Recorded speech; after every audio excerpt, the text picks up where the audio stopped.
ladies and gentlemen. I'm Paula Joy, and on behalf of IKEA, it is my absolute pleasure to welcome you to day 2 of Democratic Design Days Australia. Fantastic to see so many people here. Obviously, you're all as obsessed with technology and design as we are, so welcome. We have a very special conversation this morning. We'll be exploring how our homes will evolve with smart technology and shape the future of home design. So the feeling of home is defined by more than just physical location, isn't it? It's a much more layered experience. We use all of our 5 senses to create a sense of belonging and comfort and happiness. According to the IKEA Life at Home report from 2017, more than a third of people, so 36%, say they're excited to bring technology into their homes to help them feel more connected with the people that they live with. Conversely, there are people that love that deep connection, but they're also nervous and find it challenging to get the right balance in their homes between technology and just mindfulness in their space. And I think that's something that we all struggle with. I know I do. I know it's something that I try to balance with my kids, how to use smart technology and all its gifts and not abuse them at the same time. So today we're going to discuss how our homes are going to evolve with smart technology, and that's so exciting. I'm such a tech nerd that I can't wait to hear about that. The impact of urbanisation and the emotional and physical needs that shape the future of home design. It's a fascinating and an important conversation, and one that we hope educates and inspires you to look at technology and your home in different ways. Now at the end, we'll open it up to conversation, and we look forward to your contribution. Until then, you can join us socially throughout the panel using the handles at IKEA Australia or the hashtag DDD Australia, Democratic Design Days Australia. Now, guiding us through today's discussion is a panel of inspirational thought leaders, and in the spirit of democracy, I'd like to invite each of them to introduce themselves and answer this question for me, please. What is the one piece of technology you wish you had in your home, real or fictitious? And I'm going to start with Mr. Marcus Engman, who hails all the way from Sweden. I saw his keynote yesterday. He is the Bono of design. It is a true story. The man is a rock star. He is the head of design for IKEA. Please make him welcome, Marcus. Okay, so you want me to answer that question? Indeed. Yeah. I can't wait for you to answer that question. You know what I would like to have in my home would be some kind of technology that took out the waste to the waste bin. That would be the kind of technology that I would love. I hate to carry that bag out to the waste bin. I think every male in the room just went, yes. And you know what? You're the guy to do it. You're now charged with that. A waste bag on wheels. That would be my technology. I like it. And sitting next to Marcus is Tiffany Buckins. She's the head of interior design for IKEA Australia. Welcome, Tiffany. Thank you, Paula. So last week I was in Shanghai and I was quite inspired. There was a solution in a store called Current Crows. And what they had was this digital screen, and you stood in front of this screen and it scanned your body, and then it allowed you to go through what appeared to be Instagram photos of wardrobes, and you could scroll through and it actually put it on your body. And I just think that would be cool technology in your home because it eliminates the whole mix and match and the test and try when it comes to your wardrobe. It would save so much time. It would be a dream come true. I want both of those things. You have an hour. And now, thank you so much, Tiffany. Sitting next to Tiffany is Dr. Thea Brejzek. Thea is, I'm going to just let you explain what you do, Doctor. She's the Professor for Spatial Theory at the University of Technology, Sydney. Welcome, Dr. Brejzek. Well, it's true. I am a professor for spatial theory at UTS in the design school. And spatial theory might sound rather abstract and maybe a little bit scary, but all it means that I'm not a designer, but I'm a theorist. I think about space, I write about space, I talk about space, and I'm particularly interested in atmospheric conditions. And Thea, what would you like? What's the fictitious or the real piece like? I've just read about this amazing thing that I think fits very well to the city we which I'm finding in the last few days really to be winterish. And it is an app that works with a geo-fencing system. Please don't ask me exactly what it is. But what it does is it's connected to the heating system in the house. And it can, so I can say, when I'm 5 kilometers away from the house, please turn on the heating. And so this would turn on the heating without me having to even think about it. And I would walk into a warm house instead of having to go from room to room and turn on the heaters. So that's what I would do. Luckily, geofencing is my subspecialty, so I'm with you on that one. That sounds fantastic. I love how you said winterish, since we have 2 panelists from Sweden. They're probably going, That's quite so cold. That is where the heating comes in, because the heating in Sweden, of course, is a very refined art. Yes. In Australia, it's an emerging art. So our next panelist is Andreas Fredriksson, also from Sweden. He's an IKEA designer, and I love a man that carries his own stereo. Actually, that is true. Yes, designer, in-house designer from Sweden, iOS.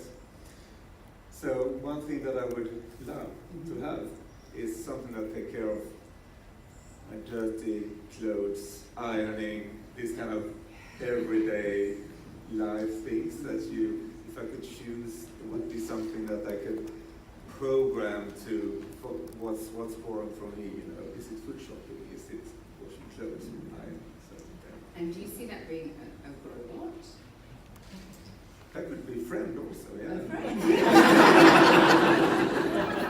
Somebody that didn't talk back. Yeah, exactly. Yeah, you could program it for somebody who didn't whinge about the iron. Yeah. I like it. I like all these ideas. I think anybody who irons for you would be a friend, wouldn't it? And last but not least, I have the amazing, she is an absolute tech nerd. There is nothing about technology that this woman does not know and write about. Tegan Jones, she's the deputy editor of Gizmodo. Welcome, Tegan. Thank you. Now, my first answer to this question, I think, is dreaming too big, which is just decent internet in Australia. So actually, I was on the same wavelength with Tiffany. I'm drawing my inspiration from the 1995 cinematic masterpiece Clueless, where Cher, of course, has that digital wardrobe. So I figure I could have that in my life, the 2018 version that will just deal with this mess every morning. It's not a mess, but I'm with you. I think that a closet that just did the thinking for you would be sensational. Well, thank you all so much. We're so excited to have you here. We're going to try and get through as much as possible today. Tiffany, I would like to head today's discussion with you. And I want to start at the beginning. So what makes a home a home? Is it the senses? Is it the people? Or is it the functionality of the space? Paula, it's actually all of that. What we discovered is that health and well-being and happiness is actually, that's the key elements when it comes to life at home. And to further that, what we discovered in the 2017 Life at Home report is that there's a real sense of contentment with how people feel about the relationships within their home. So this is actually the people that they live with. In addition to that, there's a real sense of contentment with the space, so the actual physical aspects of the home. But there still seems to be a bit of an opportunity when it comes to a connection with the neighborhood and the things that actually they own within their homes. With all of these tensions and contradictions that exist within the world we live in today, one thing actually stands true. For most, home is actually a haven. And this is the place where we can ultimately be ourselves. It's where we can be our authentic selves and truly be present. We spend a lot of time in our homes being physically present, but we know that we're actually at our happiness or at our happiest when we can be mindfully present. And so this leaves us with a real challenge within our homes to ensure that we can really be in the here and now. It's about living with your whole heart and creating those moments where you can be authentically connected and consciously enjoying your home. I I think it is such a layered conversation. I think that there are so many things that make a home a home, and I think it's different for all of us individually, which as designers makes it, I guess, a piece of string. Andreas, do you have a point of view on this too? I think we should bring in the lighting, the smart lighting in this also, because it's all about atmosphere. And that brings in a lot in a home. How important is lighting? I mean, it's everything to me. I actually have a scene that I use on one of my devices where I can say, "Make me Beyonce," and that is what I say. And the lights go down and the wind machine comes on, and I am Beyonce. So I think that smart technology is actually allowing you to do that and control your lighting and everything by just becoming whoever you want to be. And you must have so many exciting new things that are coming in terms of design that is going to change, make it so easy, just like you were saying, Thea, about walking towards the fence and it turning the heating on. We definitely want to make it easy. That's what IKEA is so much about, I think, to make things easy for the many people. Like we have today, we can program the lights, and we can press a button, and then you come home and you always get that atmosphere when you come home from day's work. Which is, so nice. Yeah. It makes it, it is like having a friend there. Are these smart lights behind us here? Are these some of the smart lights that we're sitting behind? So it is. And we have Mr. Alexa here also. So are we going to get a demonstration? Sure. Oh, okay. Perfect. I love. Hi Alexa, turn off all lights.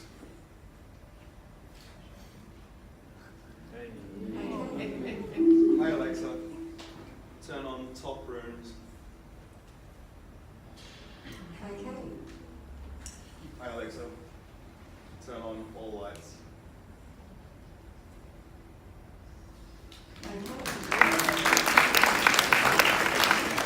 Hi Alexa, make me Beyonce. Oh, is that not set up?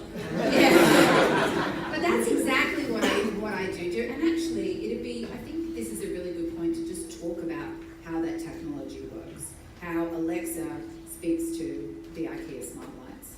Works almost as good as a switch, doesn't it?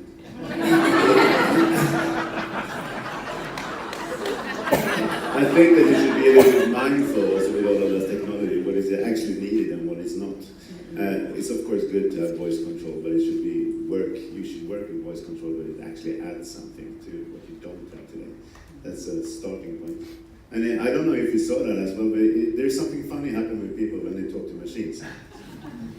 They sound like a machine themselves. So I speak like this, but when I speak to Alexa, it's, "Hi Alexa." There is a different kind of programming there. It's true. It's true. How many smart devices can you how many lights can you have in the whole house? Can Alexa control your whole home? Yeah, I think you could group them in a different way, so you could control, an infinite mass of lighting units. But what is interesting for the future might be also, since IKEA is all about having everything beneath one roof, you could find everything for the home there. What everybody else is doing is taking lights, they're taking the music apart, and also it's different parts. But what we could do is to connect it all, and we have that kind of both technology and also possibilities within IKEA to do that. So I think that's something that we will see in the future.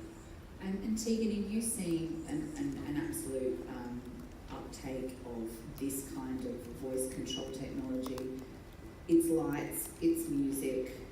Where else do you see it going in the home? Yeah, sure. I mean, really what we're seeing is that it's going to encompass the entire home. The main problem that we have here in Australia is that we're still quite early on compared to the rest of the world. I mean, using Alexa as an example, the US has had that for several years. I think we're working with about a year with Alexa, and Alexa in Australia is nowhere near as capable as the US. So that's what we're looking towards, catching up with the rest of the world. So we will have a more, complete smart home, not just, lights and music, which I still think to a certain extent is a little bit gimmicky.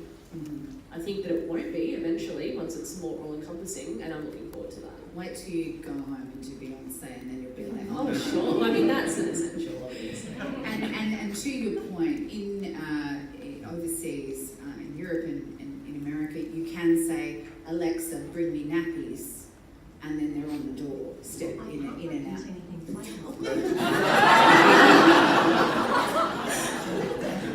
Doesn't work here yet. But that's coming, and that is going to be absolutely incredible. And in fact, Marcus will probably say, hey Alexa, take out the trash. And then his invention, which he's promised us all here today, will be able to do it. So it's very, very exciting, that kind of technology. So, Andreas, when designing a smart product for the home, what guides you in the design process, and how do you push the boundaries to create more and new and exciting? Well, smart products for IKEA is we do home furnishing. So we furnish rooms. So that's also what I think about when I design a smart thing for a home. I want to furnish the room with that kind of smartness, if you understand what I mean. So if I take this speaker, for example, we've done a collaboration with Sonos. Sonos do the inside and we do the outside. And this is a product that is you can furnish with this one. You can furnish with the sound in different rooms. You can decide if you want to hide it or if you want to show it. You can position it in many different ways also.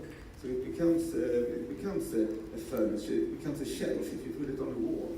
You have a wall bracket here that you can mount it on the wall, and you have for small space living, you have a bedside table like this if you put it on the wall. So it's many different things. If you put it in the bookshelf, a little smart little thing here with this thin edge that is around this fabric cover. So if you put it in a bookshelf, you can put books on top, but you can also slide them out without damaging the fabric. So this is small details that makes the whole smart product, but it's also beautiful. A thought behind it. How long does it take you to make something like that, to create something like that, from hey, we're going to do something with Sonos, to this sexy speaker that looks sort of somewhere between a piece of art and an amplifier? It depends if you get a clear idea what it is, then we can also get this clear idea quite fast. And you kind of realize that in the design process, if it's something that is forced, or is it something that is kind of natural? And in this case, it was really quite easy, I must say, because it's so, the collaboration in between these two companies is just so natural, and it's really a nice piece to design this. So it depends what it is. But in the end, it always turns out quite well. Yeah, I want one. It's one of the nicest speakers I've ever It's a seen. prototype, one of the latest prototypes we have. So, Well, congratulations. It's beautiful. It looks like the sort of thing that a handsome gentleman should be holding up above his head outside your window. I know the old one. No, John That's a good speaker for him. Marcus, you've been incredibly instrumental in spearheading these collaborations with Sonos, Virgil. You'll see you must take some time to go through the exhibition and look at some of the incredible collaborations that are coming that IKEA are doing. Is part of your thinking behind this bringing these layers back into the home and taking furniture and elevating it and sort of bringing together all design? My line of thinking starting out at IKEA again was to a little bit to bring back the curiosity, because I do believe that IKEA should be like a curious company, always out there finding new ways and finding new business and also new customers to us. So it's a kind of a curiosity approach, and if you're curious, you're kind of an open person. So I don't know your friends. The kind of friends that I like are the ones who's actually curious, because they're asking me stuff and want me to talk about things. It's not just about themselves. So if we could become that kind of company, that would be kind of a nice company as well, a curious company. So it's easy as that. And also the big problem that we have in front of us, or all of us have in front of us, if we want to survive for the future, they're too big for one company to take on. We actually need to collaborate on them. and have different specialists. So that's why the collaboration agenda. Yeah, I think and Marcus gave an incredible speech yesterday about all the collaborations that are coming, and one of the things that struck me about your soon-to-be collaboration with Adidas is about it being in the home and how much that is an important part of our world now, about not being able to leave the space and just how clever, and it makes so much sense now you say IKEA and Adidas together, and yet, as you just said, Andreas, you're a furniture company. Oh, it is so wonderful to have all of that intelligence and design being brought into new arenas. It's really exciting.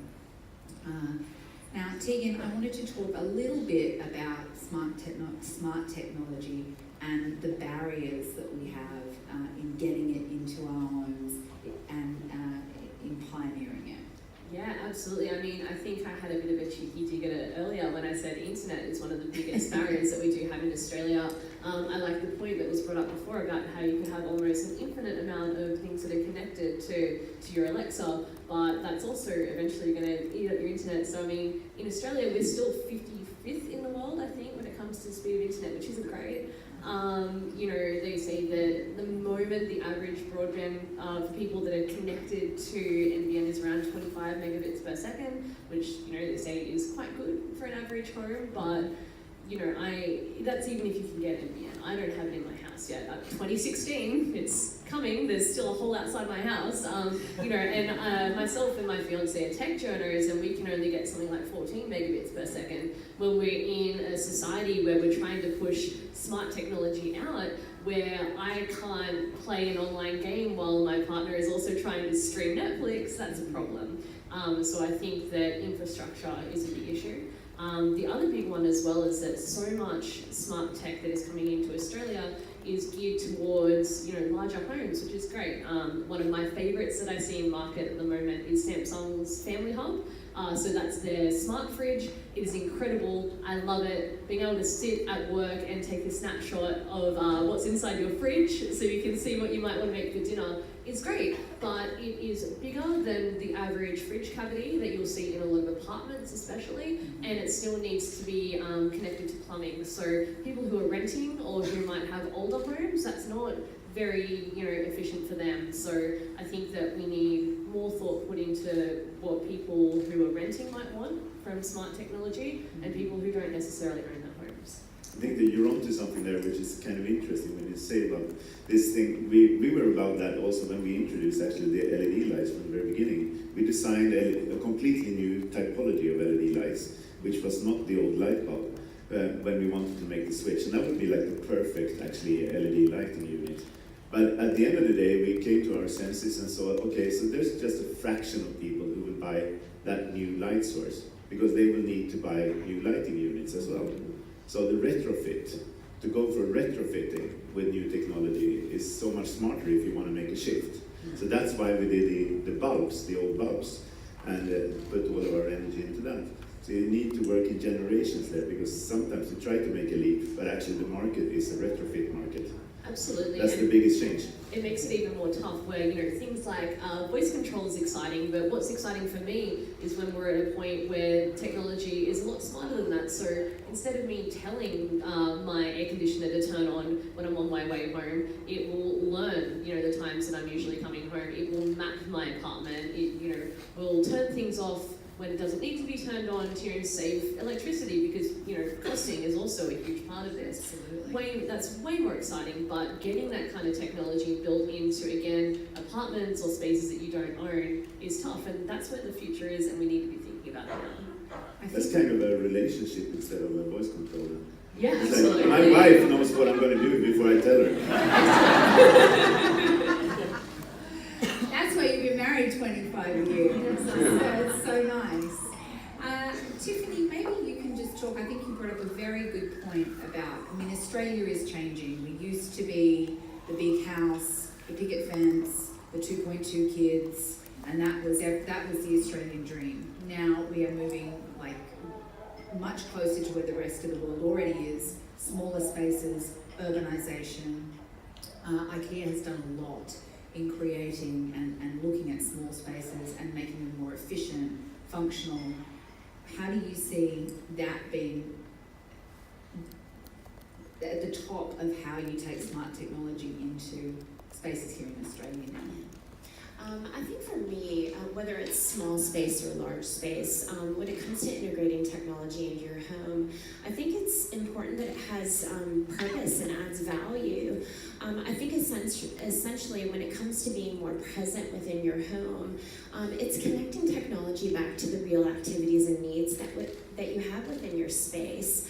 I think enabling it for you to be more mindful within your home. What does it mean from a health and well-being standpoint? How can it actually help you to improve your life? And then I think more importantly, how can it actually reconnect you with your loved ones and the people that you care most about within your space? So I think technology, regardless of the size of your home, it doesn't necessarily have to be a barrier as long as you're using it in a good and healthy way. Dr. Brejzek, I'd like to just move to you now, because you work with a lot of young designers and they're going to shape what our homes look like. What's your perspective on technology and how it's going to change our future home, and how you're seeing the young designers you work with changing the way that they approach projects? Well, personally, one of the first thoughts when I hear the smart home is, am I smart enough for the smart home? But that brings you to a wider question, and that has to do with how you integrate technology in such a way that it doesn't, as Tiffany just said, and Marcus also, that it doesn't dominate the relationships within the home, but it rather enhances them. So the young designers I work with, of course, are digitally fluent. They're of a digital generation, and sometimes we watch in amazement.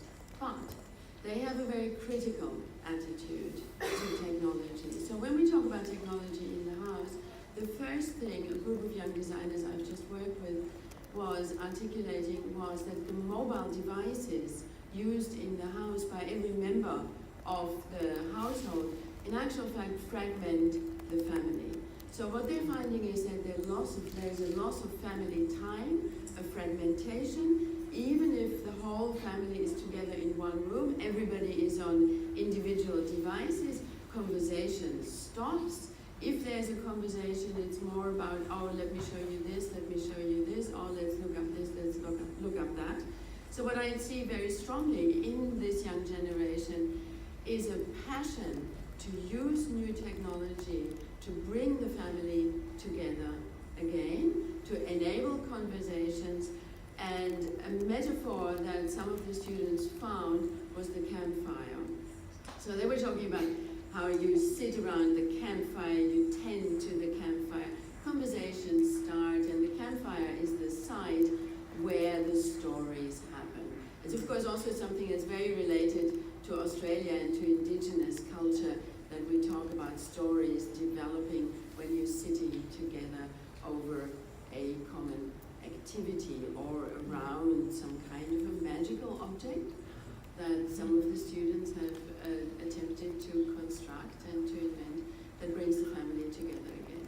And so what we can see is that with this young generation, they're kind of experts. They know what's coming, they know exactly what they want, they know what they don't want. But they will not use technology uncritically. So they will look at what does it do, and they make a big difference. How can it help them in public life, but how can it be detrimental, particularly the mobile individual devices when it's in the family home? I think that is a question that all of us have, is you embrace technology, you love technology, we're all attached to our smart devices. How can we stop, in terms of design, the negative effects of smart technology? Who would like to walk down that dark forest path? I'd actually like to add a little bit more to Thea's discussion, because, as you were describing the situation about families being, potentially torn apart, it actually made me think about some of the great solutions that we have at IKEA. In particular, the Valentina sofa, which is in our future home, and it's a modular sofa series, and it's actually designed for that in mind. So you can be together as a family, or apart. The choice ends up being yours, and it's easy enough to reconfigure it. There's some high backs so that you can have some privacy, or have this cocooning type effect and be together. And so I think instead of fighting it, how do we actually enable it and bring families closer together, whether they're plugged in or not, through home furnishings?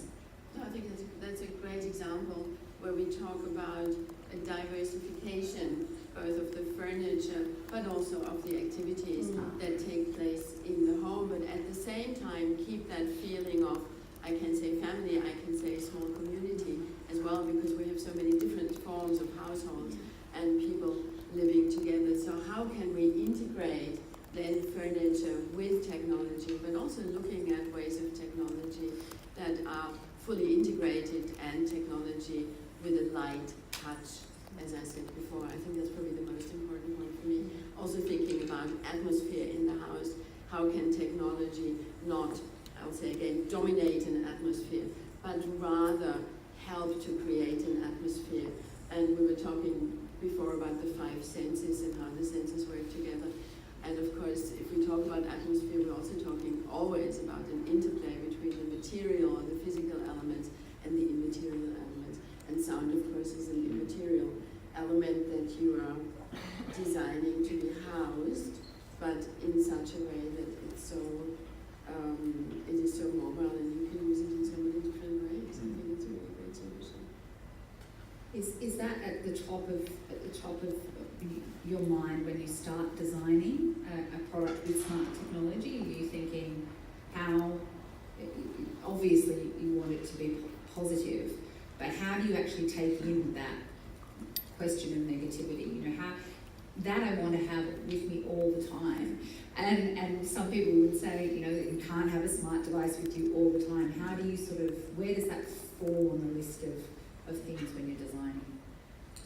Well, I think, if you talk about the system with saunas, it's also interesting because you furnish different rooms, and you furnish them with different sound, depending on who's in that room.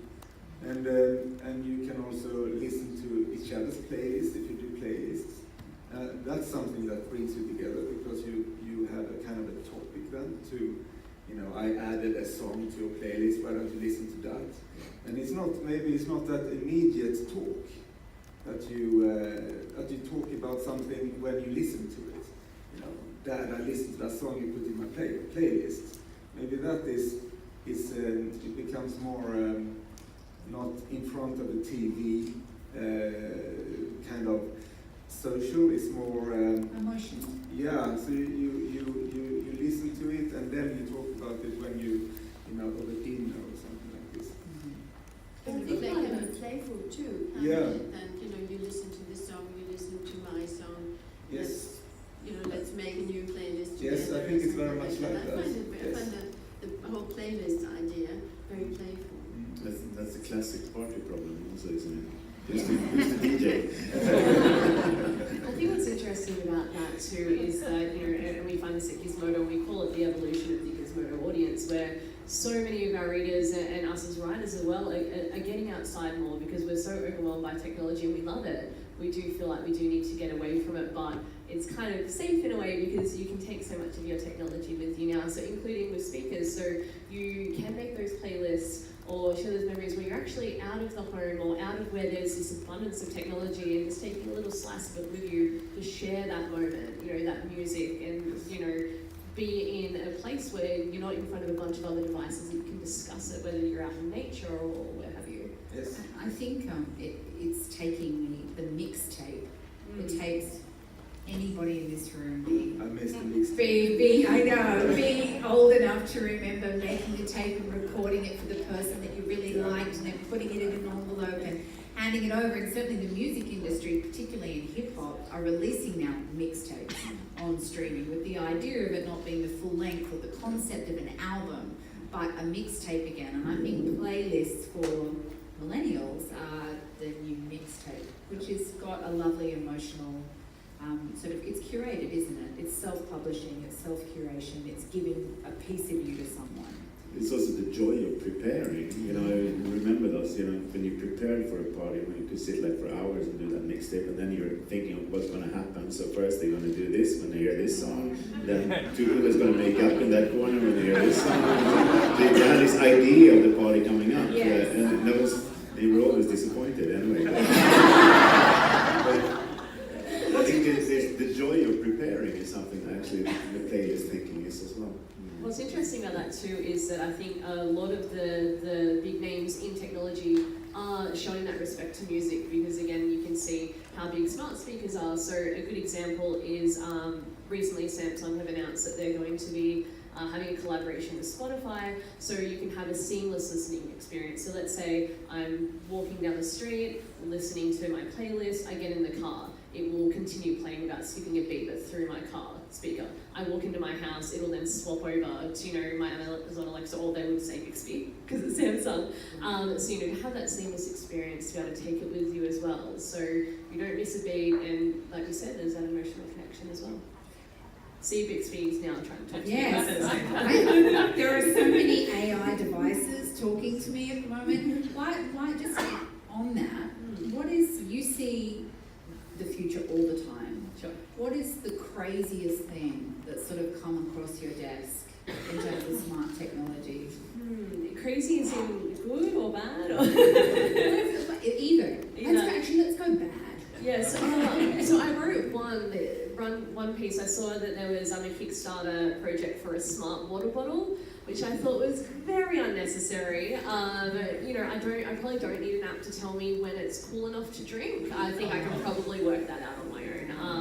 And I think that goes into one of the questions we're going to maybe talk about a little bit later if we have time, which is, you know, what sort of smart home things are gimmicks versus what is probably going to stay the course. So if we have time, I'll talk a little bit more. Let's talk about that now. Great, let's do it. We have time. But that's also pushing it forward, right? All these gimmicky things maybe needs to be there to find what's that's really true. good. Yeah, I also, it kind of felt a little bit like cashing in on just putting the word smart in front of any inanimate object. But yeah, I think on that you can really tell what will stay the course in terms of things that will, you know, have a lot of third-party integration, won't have its own ecosystem. So again, I think that's one of the problems that Samsung has had up until now. With Bixby, it's been quite insular, and only now they're really starting to open up a little bit more to collaboration with Google and things like that, because at the end of the day, not everyone wants to or can afford to just invest in, you know, just one brand. Like, I'm going to buy all Samsung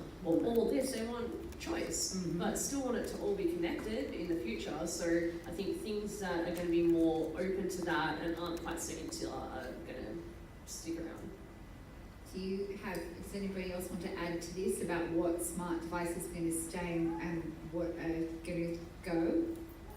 Maybe without going into a specific product, Yes. but I thought the example of the smart water bottle was just brilliant. Because what it does point out is that there are technologies that make me less self-reliant rather than more self-reliant. So if I don't trust my own body anymore telling me to drink, Hot water is hot.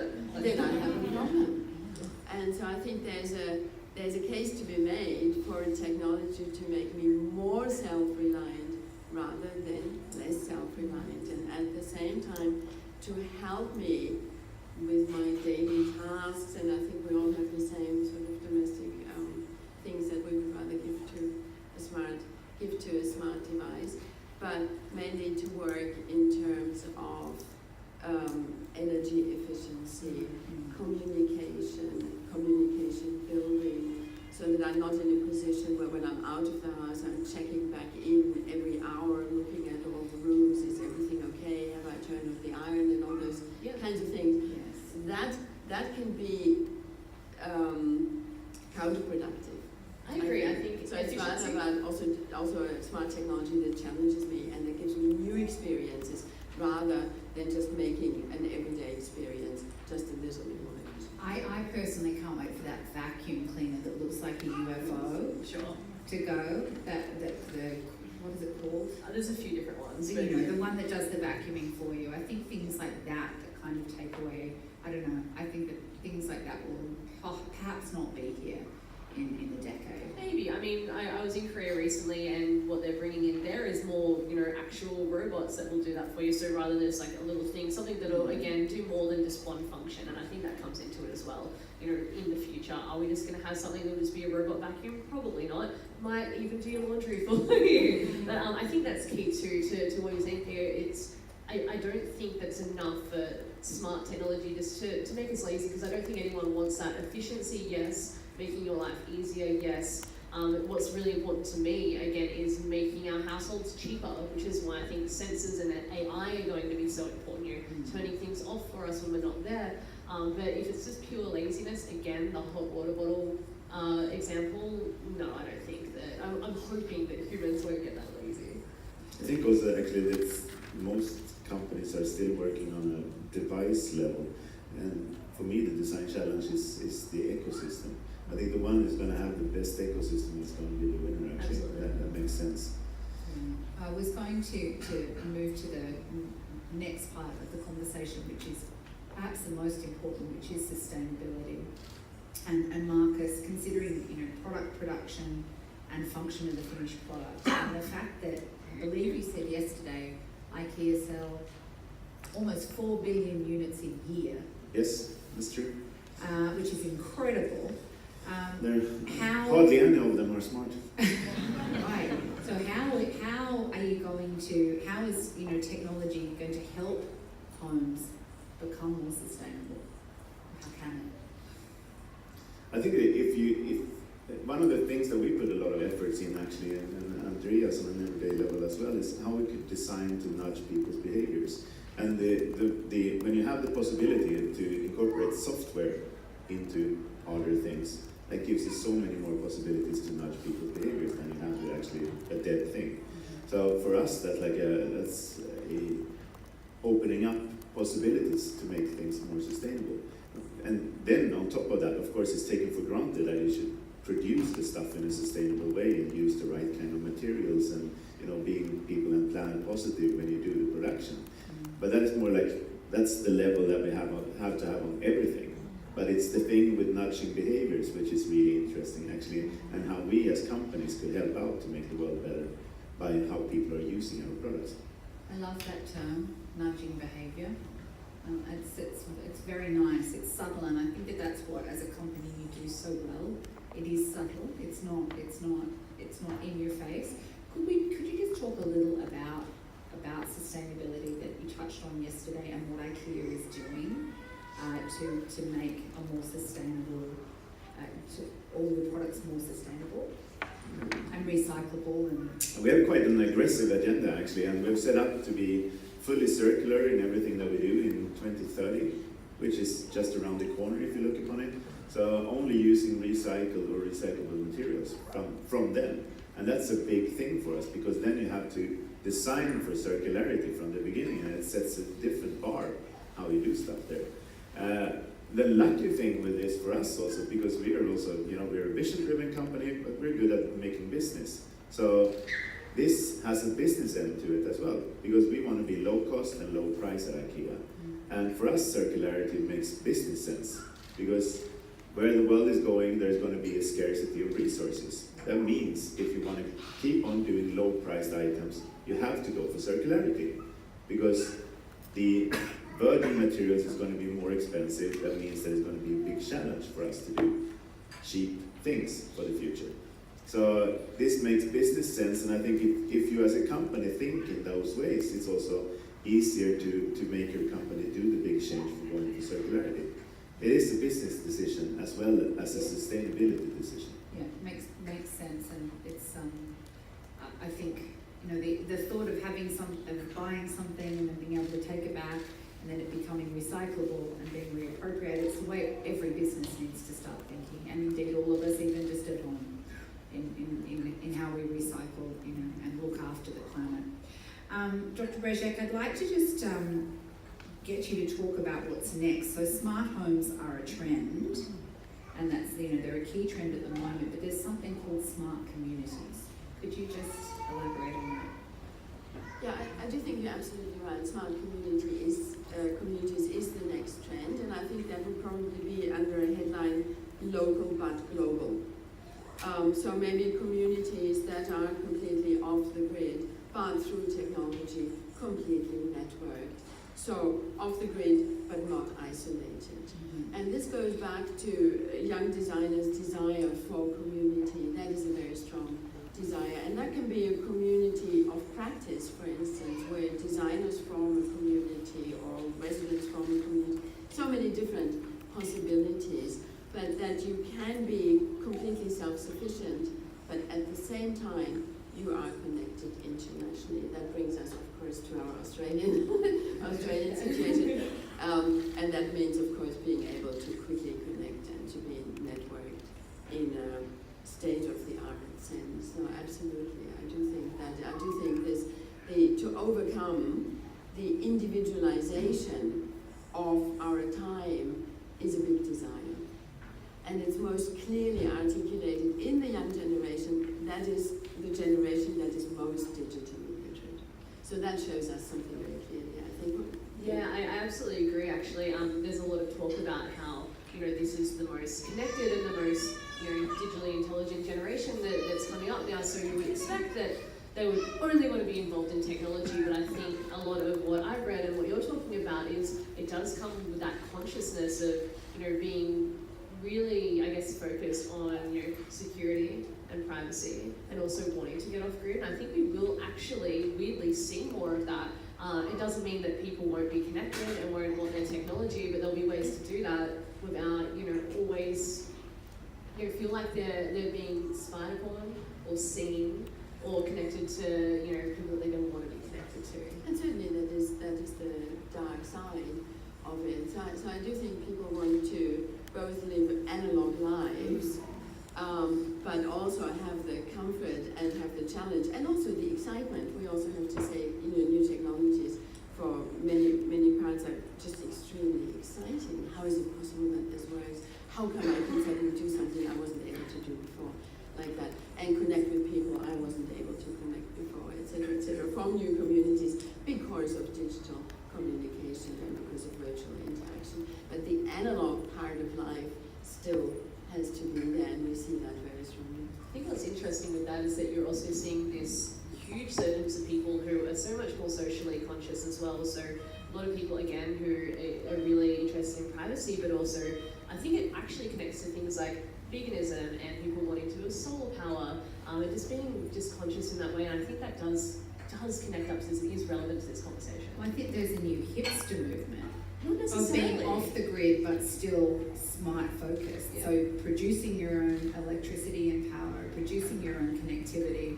It's there's a definite movement towards having both but on your own terms. Sure, but I think calling it hipster as well makes it sound like it's just going to be a trend, whereas I really hope that it's not just going to be a flash in the pan, and it's something that will be a little bit more long-term and sustainable. It's actually people changing their lives, or younger people, this will be their adult lives. Yeah, I hope you're right too. Yeah. I hope you're right too. Well, what Tiffany said before about mindfulness, I think that is probably the term that we're coming to now, and that is mindfulness with technology. And that means not stopping at development, so going for development, going for technological development, but with mindfulness, thinking about the effects, thinking about how are we going to live in the home and beyond with new technologies that connect us, but are also able to separate us. And I think the next step in that conversation then will also be not just how connected will we all be, what smart home products will we have, but how they're actually powered. So that's when you get into green energy, clean energy, and solar power, and I think that's going to be a very important part of the conversation and really important for people who are going to be buying smart home products. Yeah, it's a very, very big conversation. It's an onion. Marcus, what do you see IKEA's role in spearheading smart homes and smart technology? What role does a company need to play? Usually we try to find the different part. Now everybody's talking here about the fortunate part of the world, which is you can choose to be off the grid. There's actually more than 1 billion people who's not on the grid at all. In terms of having electricity, there's 1 billion people. So I would think that actually what we try to do is to find the ones with the biggest problem and solve their problems, and that would rub off on everybody else. So for us, it would be to take on this maybe to go to actually parts of the world which don't have any access at all, and try to solve it there and learn from out of that and bring that to the rest. That would be our approach as I see it. And this is a big thing as well. Where do we put our resources working with design or a company like IKEA? Where does it make a biggest difference? Is that really to help Maggie Gyllenhaal to do her off the grid at home, or is it to go to Africa? Yes. Well, you were talking about the Little Sun project yesterday with Olaf and Andreas on the solar power. You can describe it better than I can. But the effects of these individual solar powered lights in areas without electricity are profound. So it would mean for a child to be able to do their homework in the tropics, where at 6 o'clock it is pitch dark. It is for a woman who has a microeconomy sewing business, being able to work when it is dark and to go about her business, whereas before she had to stop. So these are very, very profound. I think that those kinds of questions is the things that you have to think of as a designer as well. Where do I put my energy? Where would it make biggest sense to do the change? And I think that the Olaf is onto something there, which is this small-scale thinking, and then you can scale that up into something that would work for the rest of the world. Because they're connectable as well, aren't they? It is. It is. So they can be. And we have had the opportunity to work with creatives from different parts of Africa now for almost 2 years, and learned so much from out of that and their ways of thinking, which is completely different. Take on the ideas from a different angle, just from the background. And I think this diversity is the thing that's going to change us most, both as a company and as persons, actually. What's cool about that is that you can see that in our own backyard a little bit as well. I went on a cruise earlier in the year, so one of the places that if you've been in cruises in the South Pacific before is Mystery Island. So it's quite a small island, but off that are even smaller islands where you can go do little tours, and we went there and did that, and you could see this even little micro solar panels that were around this very traditional village. So again, like you were saying, so kids could do their homework, but so the people who they were running tours, instead of taking the boat tours, because you want to give the money to the villagers, could have little Facebook businesses, which they got for free in South Pacific, things like that. So you are seeing it. Even they've got like a little dentist there that's completely run on solar power. So we are starting to see it in our sort of neighbouring countries as well, which is quite cool. I think one of the things that's nice about your answer there, Marcus, is that you're famous for doing home visits globally and going and seeing how people actually live when you're coming up with your products and you're taking them back to HQ. And you're doing that now in less fortunate and third world spaces, and I think that we are all connected, we are all one world, and I think it's taking home visit to the place where there isn't a home, where it's a sheet and some sticks, and it's going to be better for all of us, and obviously the fortunate ones first, but it was a very nice answer, and congratulations. It's also where you find true creativity nowadays. For me, I'm always constantly on the search for which are the creative hotspots of the world. Yeah. And if you look for fashion, for instance, the Senegal, it's not like Paris. No. Where you can source that true creativity, and so how do we connect that to the rest of the world? So it's also part of being in the forefront. Yeah, it's very interesting. Thank you so much. I believe that we have time for some questions this morning. I can't really see my clock, but I'm conscious of time, and we could sit here and talk to each other all day. So we might open it up to the audience, because I'm sure you have questions for any or all of our panel. We've got roaming microphones, and I think 2 of them across the room. Yep, great. I'm loud naturally. Feel free to project. Thank you. Put it on? Yeah. So thank you. You've spoken about smart homes as digitally and technologically connected homes, which is super interesting. I would like to ask Marcus about smart homes from a product design point of view. What do you see being the trend of the future? Not necessarily connected to something, but as design itself. Homes, will they still have a kitchen, a living room, a bathroom, a bedroom, and will products still sit in those rooms, or what do you see? That's a really good question, because I think that's maybe the things that are going to make homes even smarter, and that's the biggest changes. I was so inspired. I was fortunate enough yesterday to go to the Sydney Opera House, and when you listen to all of the ideas there, how it's designed so smartly, the way to get rid of the water, for instance, and there's so many small things there which we haven't adapted to our homes yet, which Utzon thought of like 40 years ago. So there's a lot to do. I would say that how we take it on is to challenge ourselves through not thinking in different rooms actually, but thinking in activities, and to solve each and every activity, no matter where it occurs. And it's also, like Tiffany and I, we do design, but in different ways. We work with the way to put things together, what we call home furnishing. That's also a design, how do you solve it by putting things together, different pieces of furniture and so on.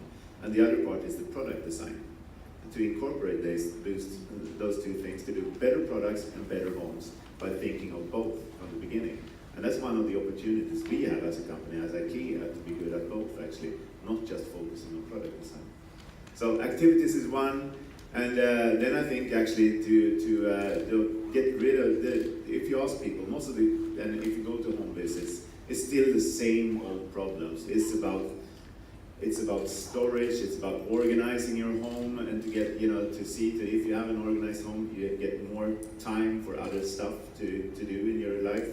It's about those everyday chores, how do I wash, how do I clean, those things. If you get rid of those parts by being smarter in your home, I think that's the biggest. Sounds super boring, but that's actually some of the most interesting tasks to take on.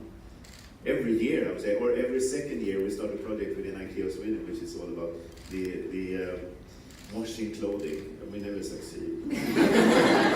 I don't know. Storage is, life is just better with storage. You can always have more storage, can't you? And better storage. Can't be too organized. All I want, my goal is like a present wrapping room.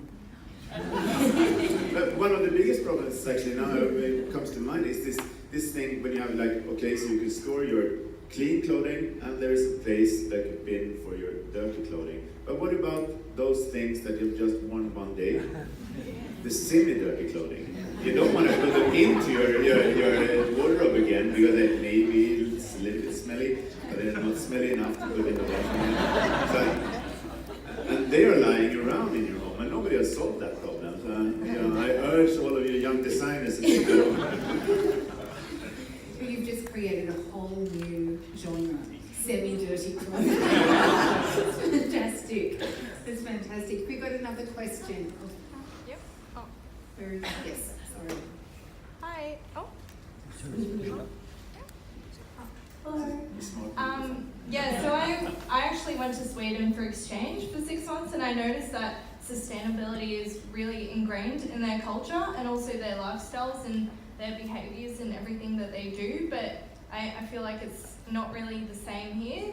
And yeah, I wanted to know how you sort of cater to the market over here and strike a balance between trying to nudge their behaviour but also their existing lifestyles and just their patterns in everyday life. I could start. You could go on. I think actually, you sit here, you're all wasted. We won't waste our time on you. It's actually the kids. So how it's gone about it in Sweden is it's been part of our educational system. We talk about sustainability from you're really, really young. So it's something that everybody takes for granted in that way. And I think that's a learning thing also. So how do you get the kids to do it? Because if the kids do it, they will make their parents do it as well. So that might be the way for IKEA as well to help out actually. So what could you do for a sustainable living for kids? Because they will change the parents' way of life. It's not the other way around. And I think if I can just add to that, I think about the solutions that we provide when it comes to really combining our home furnishings in a really smart and clever way, to ultimately help inspire and hopefully influence those generations to come as to how easy it can be to be mindful when it comes to sustainability. It's the product design and then those home furnishing solutions that bring it all together. Thank you. Hi, I'm really interested in, I guess across the board, everyone's ideas and thoughts around PowerPoints and how they dictate the way a house is designed with, smart technology, and my circuit goes off all the time because I'm trying to run the dishwasher at the same time as the washing machine. So how do you see the integration of the smart technology with PowerPoints, basically? Great question. I can't answer. Then you have to work even more cross-border, I would say. It's to blend architectures and together with product design as well. I know for sure that we have been on to it, and some others also, to work with wireless energy points in the home, which sounds like something which is way out there, and something that NASA would do, but it's actually coming up with solutions for that for the future, so that might happen. But it's still quite a long way from here. There is also solutions that we have tried, and I don't know where we are with those. When I'm totally transparent with you right now, which is more like, you have those power units in there, which is the in the ceiling, where you could put a source wherever. We have done those and tried to find safe solutions to do that also actually in wall units, and started out with kitchens, and it seems to work. That would mean that you could put your power outlet wherever you want. That would simplify things. Then there is something about that there is, when you put all of those power things on top of each other. I bought an electrical car like 2 years ago, and whenever I charge it, it's like my home goes off. I didn't see that coming. I can sit in my car and read my mail, but I don't. It's a technological shift, actually, going from the old school carbon footprint way of doing things to electrical for the future. So I think that we need to change a lot of stuff like our homes there. And next thing, which you were talking about, is actually bandwidth in our home, because there's more and more stuff that steal your bandwidth. We're going to meet the guys from Area Academy talking about, they're 10 times champions in Counter-Strike. They want to sit in a room where nobody uses any kind of bandwidth but them. Yeah, absolutely. So that's going to be the next thing as well. So how do we share that? Because those units, they steal a lot of bandwidth. Absolutely, I think that's our biggest problem. To answer your question as well, I'm hoping, and it probably won't be anytime soon, but that the answer will lie in a lot of wireless charging as well. I write quite a bit about it, especially wireless charging in phones, as you can see me clutching mine because I'm addicted. And I don't think they're fast enough yet, but some companies are moving towards that more. I can't remember which luxury car brand, but in Europe they've got wireless charger for one of their EVs, electric vehicles. Audi, that's right. So yeah, I should have known that. We went to that thing together. Charged it in the car. That's right. But actually charging their car, so you can actually not just for your phone, but actually charging the whole car. Yeah. So I think that hopefully in the homes of the future we'll have more of that, and not just so many wall sockets. Great question. Hi. I just wanted to ask about Space 10, the future living lab from IKEA in Copenhagen. Because I have some interesting ideas about what the future of the home looks like in 2030 and beyond. And I just wanted to know if there was any of their research has sort of fallen out and started to influence how IKEA is designing for homes in the future. Yeah. Space 10 is one of those places which we use. There's semi-IKEA, it's actually a freestanding unit, but we work together with them to just do this kind of research, and then we bring that into our product development. So I wouldn't say that I could pinpoint one of the things, because they've done excursions into different ways of living, from how do we use food and how do we work with new materials and so on. We use them to spearhead actually things and to try it out on real people out in big cities all over the world. So that's a good collaboration. Sometimes also, because it's when you are a big company like us and we develop stuff, it's so easy to get stuck in your own ideas. You need that outside view, and that's their role at IKEA actually. We've got time for one more question. Trying to get around. I'm curious if you could speak to the information security aspect as a part of the design process. I think in Silicon Valley of late, a lot of the product and user experience designers are realizing the dangers after the fact. When it comes to the smart home and the Internet of Things, there's a mad rush forward with sort of potentially dangerous aspects of open connectivity and issues around that. And how do you approach that from a design problem in the nudging of behavior in a good way? That's a hard one because everybody's working on it right now, as you say. It's like the guys who put billions of money into it, like Apple or Google. They're of course in the forefront. How we go about it, what we talk about is this. First of all, try to be as open source as possible in the way that we work and the choices of components and so on for the future. That gives you drawbacks, of course, in security, as you see it there. But the way that we have done our routers, or not routers, what do we call them? The gateway. That's actually a super secure unit. It's been praised if you if you have a look upon it also. So from out of the choices we have made there. So that's something that keeps it super safe. So it's one of the things that we have lots of engineers working on. I think a good product out there at the moment that I'm testing is the new Norton Core router. It's a very sexy looking router. So if you're into design and also tech, I'd recommend that you look it up. So that is, with Norton, the security company, they've developed this specifically for connected homes. So people that have a lot of IoT connected devices. So not only will it, hopefully provide, high-speed internet, but also detect if something on the network has been compromised in some sort of way and shuts it down from the rest of the network. So I think that products like that will really help to make people feel a little bit more secure in a world where, a casino can get hacked through its IoT fishnet. So I think stuff like that's going to be really revolutionary. That's interesting. And this is such a big conversation, and I hate to be the messenger that closes it. But we do have to finish there for today. We hope that you found it inspiring and educational. I do want to point out that if you are in the city or joining us again tomorrow for day 3, there is a really fabulous pop-up restaurant just outside on the other side of the courtyard there, and it is a meatball restaurant.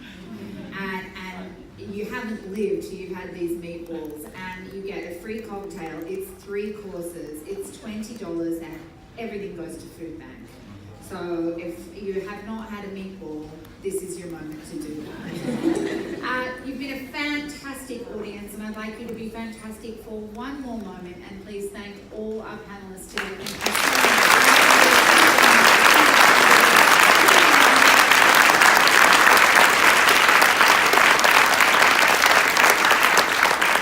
Thank you so much. Thank you so much. Please take time to look at the exhibition and have a terrific week. Thank you.